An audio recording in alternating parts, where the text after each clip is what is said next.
Ցավերը մեջքի շրջանում արդյոք կարելի է բուժել մարմնամարզությամբ։ Այո, եթե խոսքը գնում է ինչ-որ տեսակի դիսկոմֆորտի մասին, այլ ոչ թե ուժեղ, երկարատև, քրոնիկ ցավերի մասին։ Չափավոր ֆիզիկական ծանրաբեռնվածությունը օգտակար է։ Եթե ցավերը ուժեղ են եւ քրոնիկ, նրանց պետք է նվազեցնել կամ ընդհանրապես չեզոքացնել։ Ըստ վիճակագրական տվյալների,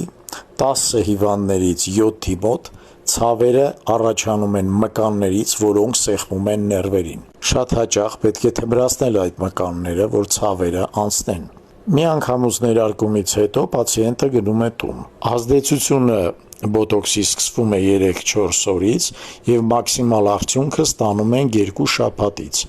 որը տևում է ընդհուպ մինչև 6 ամիս։ Մեզ մոտ գալիս են հիվանդներ տարբեր դիագնոզներով, ճողվածքներով, օստեոխոնդրոզով, բեղտերևի հիվանդությամբ, ռևմատիզմով։ Այդ պացիենտներին նույնպես բոտոքսի ներարկումները օգնում են, քանի որ նրանք ազդում են ոչ միայն մկանների վրա, բայց նաև արգելափակում են ցավ առաջացնող մասնիկների արտադրությունը։ Զանգահարեք մեզ, մենք մի քանի հարց կտանք ձեզ հեռախոսով եւ կօգնենք ձեզ ազատվել այդ ցավերից։